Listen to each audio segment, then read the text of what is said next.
Hey guys, Palsteron here, and today let's talk about the Circle of Fortune and how you can target farm any unique you want in the game. And just to be clear, this doesn't just include uniques, this also includes exalted items. We're going to talk all about it. First up, if you are in the Merchants Guild and you're trading, I cannot really give you any information because I've only played Circle of Fortune right now. I leveled all the way to level 9, and let me tell you, it is a lot of XP that you need in order to get to level 10. So maybe that's going to be a future video because the level 10 reward is also crazy. We're basically going to talk about every reward, what it does to your farming experience, and we're also going to talk about the prophecies and how you can make the most out of them. Now, before we go over all the unique and exalted rewards and how you can get those items the fastest, if you press Y, that's the most important one. A lot of people don't know this. You press Y, you can open the Circle of Fortune menu. I want to talk about all of these rewards first. Now, important to note, if you hover over here, it will tell you that you don't just get experience towards your progression from killing monsters, you also get them from actually buying prophecies, which is the second part of the video. Don't save up your favor until later. Use it all the time.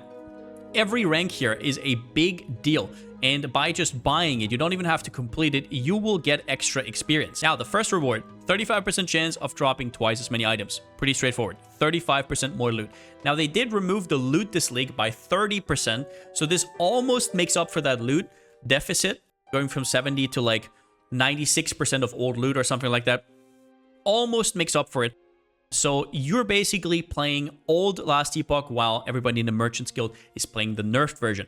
Then we have the upgraded Rune of Ascendance, 45% chance for Rune of Ascendance to be preserved. One thing I want to note here is that I don't really use it that much. You can if you want to, but it's not that great. So Rune of Ascendance, obviously the one you can gamble for uniques.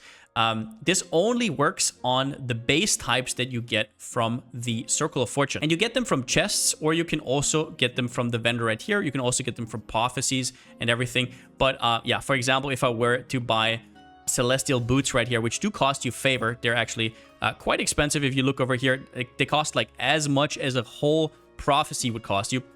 Then I can put that here, I can gamble with the Rune of Ascendance, and now I have a 45% chance to retain it. It does not work with any other base. In this case, I didn't hit it, but yeah, this is how it works. Then we have extra idols, very strong. Exalted Affix chance. Now, this is where you kind of start popping off. In mid-game, the biggest power spikes is when you just get good, even decent to good exalted items. Even a decent exalted item is already better than a good rare. So that is where you start popping off, and you need this progression. Like I said, the progression will snowball quickly.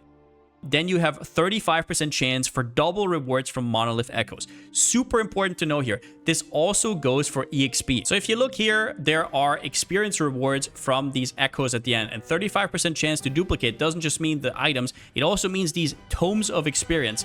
When they pop out, even at level 99, each of these books gives you 0.5% experience. And if you duplicate them, usually you get 3 of them, so that's 1.5% experience. And then if you duplicate them, that's 3%. This is super valuable, and from like level 96 or so onwards, I was basically just perma-farming these. And after rank 5, the snowball begins. Tier 6, you're twice as likely to get legendary potential. Now, I still don't really know if this actually helps you to get 2 or more, or if it just means you get more 1 LP potential. It is very, very hard to say because they also reduced the amount of drops this league, and they made the whole monolith rescale differently with corruption. But in general, you feel the difference quite a bit. Tier 7 affix chance. And also, important to note here, this is not just for the monos, right? This is also for dungeon drops and boss drops in general. So pretty big change.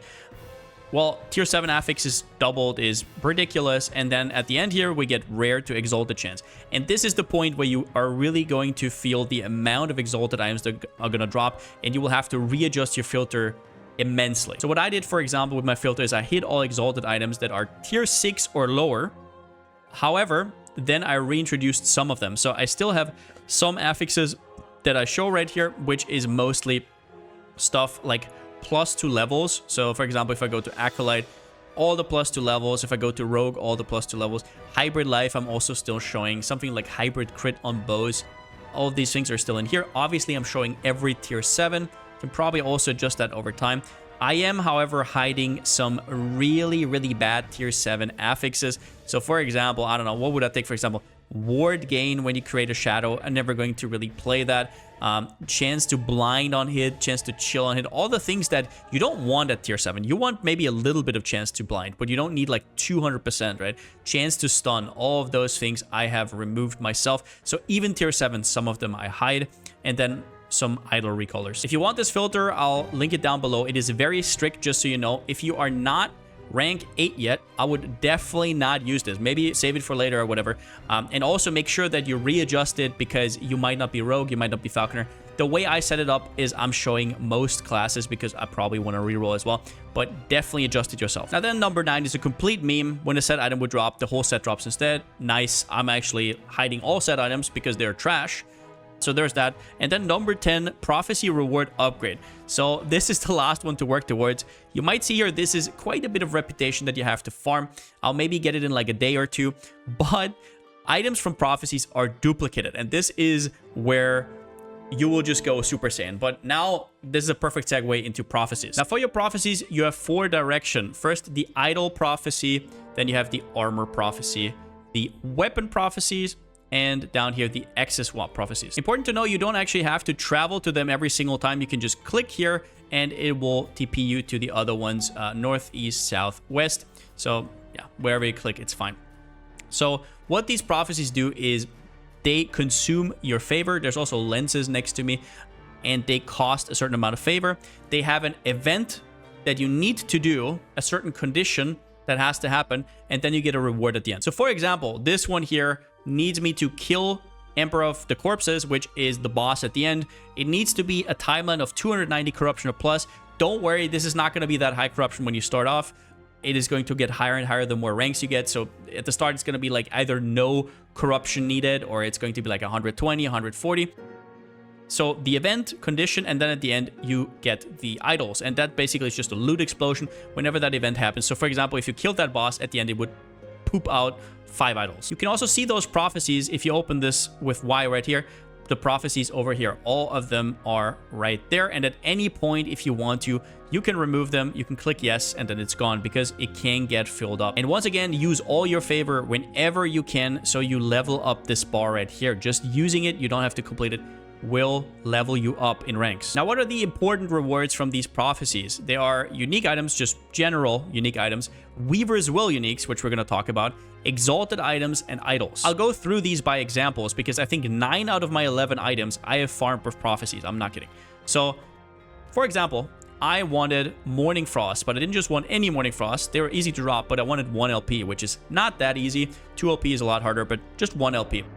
What I did is I went for unique boot prophecies. And all you need in order to do that is right here, unique boots times 4. Death of rare enemies, 7. Need to kill 7 enemies.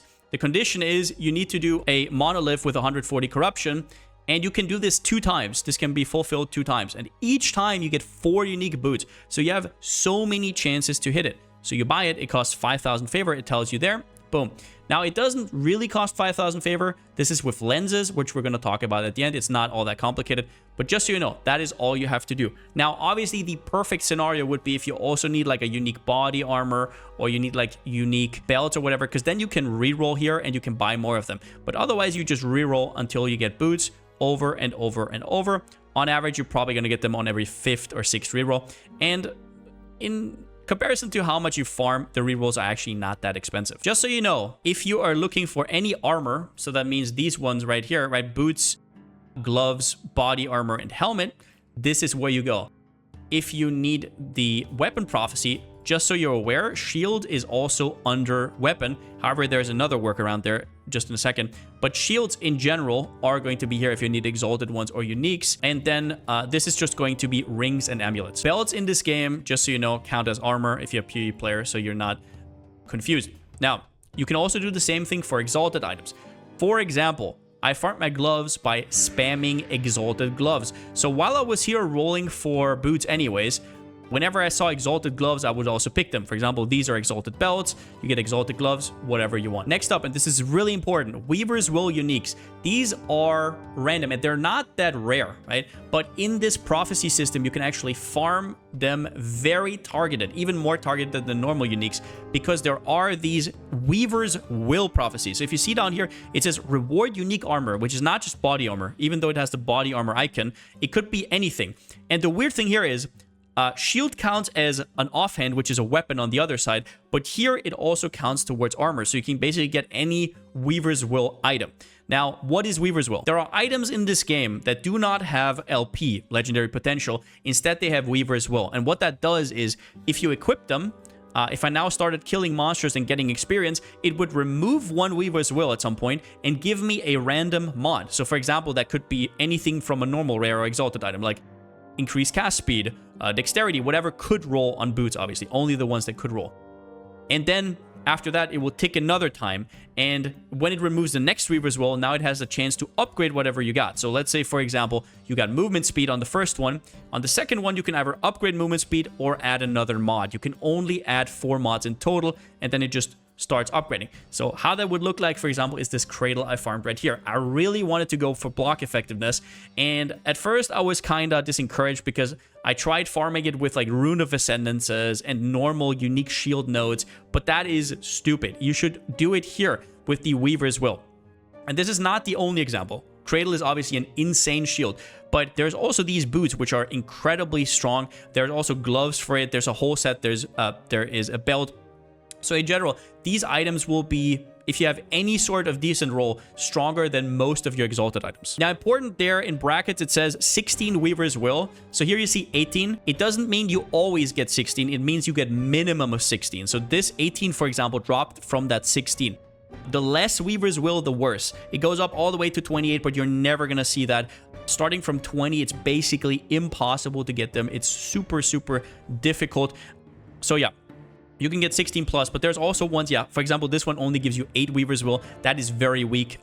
Avoid those at all costs. So make sure you hover over these body armor icons. It could be body armor, but it could also just be Weaver's Will unique armor. That is all the armor, including shields. Then we have exalted items. We already talked about this. You can target farm them wherever you need, right? Whether it's armor, whether it's weapons right here, whatever you need, you can target farm it. Make sure you actually target farming the right one. For example, the icon for the two-handed swords is the same as for the one-handed sword, same for the other weapon types.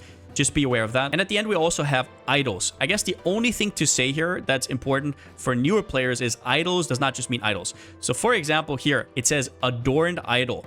It will actually tell you exactly what idol you need. So for example, if you're this build and you need this crit multiplier, minion crit multiplier, that only rolls on adorned idols. So where usually if you do a node on monoliths, it's completely random what idol you get.